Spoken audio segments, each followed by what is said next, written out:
guys? Welcome back to Carly and Hunter's vlog. Carly is actually out of town this weekend doing a walk to Emmaus, and so I am in charge this week of the video, so have grace, because it might be rough. But God kind of gave me this idea to share our stories with you guys. First and foremost, I wanted to let you guys know, Carly and I are very charismatic Christians.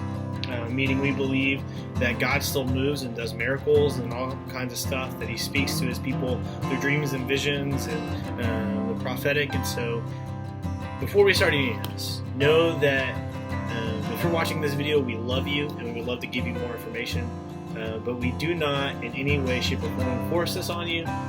But this is just something we believe in, something we believe is at work in our life, and it plays a really big part in our story. So it's real important that I just want to share that with you guys. Hopefully you enjoy the video.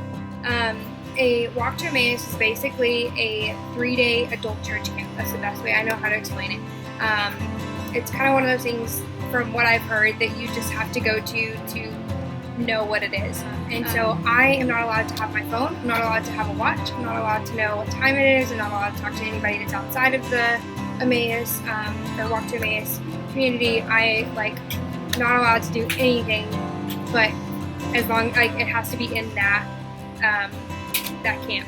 And so I won't be able to video anything, I won't be able to share with y'all, I won't be able to upload anything. So it really helped me out a lot that Hunter was doing this, but also kind of a little nervous because I don't know what he's going to do. Now, please listen to the end, because the beginning is cool, but the end is the best part. Well, I wouldn't even call it the end. I think it's just the beginning of us. But anyways, just hear the whole story. Back in 2014, I think is what it was. 2014. Yeah, 2014.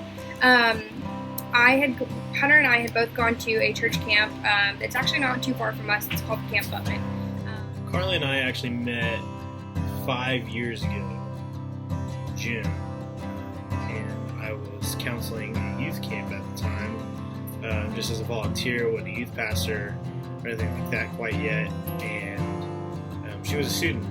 No, we did not start dating then, so like I said, hear me out to the end of the story. She came up to me and asked me for prayer one night, so we prayed together, no big deal.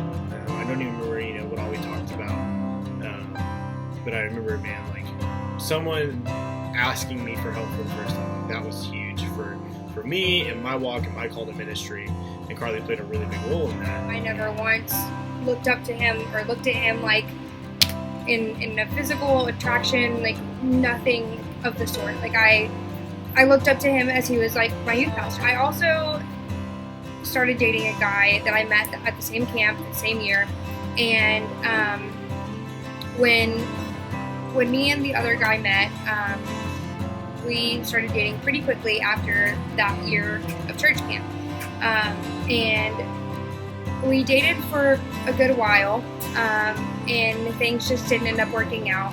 But anyways, so long story short, we broke up when I got into college, and so after we broke up, my life kind of, I don't want to say went off the rails, but I definitely did some things that I'm not proud of. I had started partying a lot. I never did drugs, so you're welcome, Mom. Hunter and I had stayed in touch over the years, even when me and that other guy were together. But like I said, it was never anything of the sort to be attracted to each other, never was like that. So I'm going to pause right here where I'm at and go back to the first year that we met. I was probably, I think, a junior in high school, and I was laying in bed one night and I had this dream of Hunter's wedding. I had seen him, and I saw the scenery, and I saw flowers, and I saw a white dress, but I never saw who the bride was. All I could see, it was almost like I was standing behind her, I was her maid of honor, and I could see the bottom of her hair and her dress. Well, the bottom of her hair was blonde, that's all I knew. So I call him in the middle of the night, and he answers the phone. He's like, "Are you dying? Are you okay? What's going on?" And I was like, "No, I just had this really weird dream, and I thought I should tell you about it." It was early in the morning. It was like 2, 3 in the morning, and she was like, "I had this dream of your wedding, and I really feel like I was supposed to call and tell you about it." I was like, "Sweet, what's up?" She was like, "I saw your wife." I was like, "Well, who was it?" He's like, okay, so I told him, and of course the first thing he says, he's like, well, who was it? I want to know, who was it? Can I go, pursue her? Can I go talk to her? Can I figure out who she is? And I was like, I don't know, I never saw her face. So I was obviously disappointed in not knowing who it was. Roll around to June-ish of 2018, I had gotten a text from the director of that Camp Butman that Hunter and I had met at. And he was like, hey, do you want to be a camp counselor? And I was like, well, I don't know, let me think about it. Well, in the back of my mind, I knew, like, for one, I didn't want to go because, like I said, I was in that bad spot in my life. I also knew that if I wasn't walking in Christ and walking through Christ the way that I should be, who am I to go and tell all these kids that are in junior high and in high school that they need to be doing these things, and they need to be following God, they need to be, getting in the Word and doing this and doing that when I wasn't doing that myself. And on Mother's Day, I was actually bartending at the time at a sports bar in Lubbock. I was supposed to work the night before Mother's Day, and then I was supposed to work the night of Mother's Day. So I didn't end up getting to really spend Mother's Day with my mom, but I knew that I wanted to.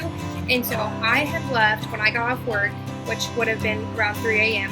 I left Lubbock at around 3 in the morning, and I drove to Abilene so that I could spend Mother's Day morning with my mom. So I was driving, and I was like listening to music on the way to Abilene. And for those of you who don't know, Abilene is about a 2.5 hour drive to Lubbock, or vice versa, whatever. And so I'm driving in the middle of the night, and I listen to music, whatever. And then a worship song comes on. Well, like I said, I was at that spot in my life where I was not doing the right thing. So I was like, you know what, skip. Like, I don't want to listen to this song. Well, then another song worship song comes on. Keep in mind, I have my music on shuffle. So I click skip, and then another worship song comes on. I skip probably like 4 or 5 times, and another one comes on. And I'm like, okay, like, I know I don't have that many worship songs on my phone. Like, what is going on? So I ended up skipping it again, and another one came on, and I was like, okay, fine, what do you want from me, God? Like, why do you keep doing this? And as soon as I said that, somebody texted me at 3 in the morning and asked me if I was going to be a camp counselor at Camp Butman. And I was like, okay, fine, whatever, I'll go. If that's what you want me to do, I'll go. So I ended up telling one of the guys, I was like one of the directors and one of the counselors, I was like, okay, yeah, I think I'm going to do this. And then it like actually sat in my mind what I was actually doing, and I was like, oh, I don't want to do this. So I ended up making up this excuse of like, oh, I couldn't get off work. 2 days later, I got fired from my job. Now I was like, oh, I don't have the money to go since I don't have a job. That's a good excuse as to why I can't go. And then Hunter ended up paying for it. And I was like, okay, whatever. I'm going to this camp, and I'm just going to roll with it. I love getting to do ministry and to connect with people, with students, and Carly and I always connected. It was never anything more than just really good friends. You know what I mean? Like, it was never anything weird. I don't know what getting slain in the spirit is, or getting laid out, or whatever you want to call it. But it's basically where, people have different interpretations of it, but it's basically where you are having such a big encounter with God that like your body just can't handle it anymore. So you almost like pass out. I don't know if that's like the best way to explain it, but I know that a lot of people say that they have dreams and visions when they pass out. A lot of people say that they see things. A lot of people say that they talk to God, that they hear Him, whatever. People have different things that happen when they get laid out. And so there was all these youth kids that are like high school kids getting laid out. And I was like, this is awesome. Like, I was actually starting to get interested in what was going on because I had seen God moving in that place. And so all these kids are getting laid out like left and right. And they're probably getting laid out for like 10, 15, maybe 20 minutes. And so then one of our friends, his name is Chance, he comes up to me and he was like, all right, your turn. And I was like, no, like, I am not doing this. I'm not getting laid out. Like, it's cool to watch and it's cool to see God moving through these kids, but I'm not doing it. Like, no, not at all. And he walks over to me and doesn't even put his hand on me. Like, doesn't touch me, doesn't do anything, and I'm out just like that. And before he can even put his hand on her head, she's out and she falls straight back. And my buddy and used to be roommate, John, who's actually getting married this upcoming weekend, was standing behind her to catch her and missed. And you see Carla just bounce on the floor. When I got laid out, like the first thing that I saw, it was like a solid white room. Like, you know how like in commercials they have like this solid white room. So I was in this white room and I was sitting on a bench, and all of a sudden I feel somebody's hand come and touch my shoulder, and I was like I wanted to turn around and like look and see who it was, but I couldn't. And so I like stood there and I was like, who is this? And all I heard was somebody say, trust me. Then it like cut to something else. And in this other thing, I was standing over like this cliff deal. I don't know how to explain it, like a cliff or whatever. And I was like on the edge, and I was like wanting to move my feet, but I couldn't. And so then again, I heard somebody say, trust me. And I was like, okay, this is weird. Like, I'm not understanding what this is about. I don't understand, like, why somebody keeps saying, trust me, why this is happening. Why am I standing on the edge of a cliff? Don't get it. How does this relate back to the first one? None of it was making sense. And then I had a dream, a different, like, it cut to another scene. And I had this other dream that seemed very familiar, and it was Hunter's wedding. I had seen him again, same exact thing. I saw flowers, I saw the scenery, I saw him, I saw the dress, and again, I only saw the back of the bride. Now, last time I said that the bride had blonde hair, right? When I could only see like literally from her head down in the back, and so I still at this point did not know who it was. And I was like, I finally said, I was like, turn around, show your face. And as soon as I did, this person turned around and it was me. I did not think it was me the first time. And then when I had the dream the second time and she turned around, can y'all see this? It's blonde. This is blonde hair.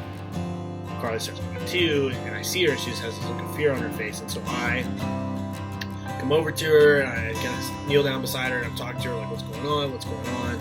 And she just grabs my hand and squeezes it. And it's like, not talking to me, not telling me what's going on, not telling me. Like, I knew she had had a dream or had had a vision. And so, but I didn't know, what was freaking her out so bad. So she finally looks at me, and she goes, I had that dream again. And I said, what dream was that? And she said, the one of your wedding.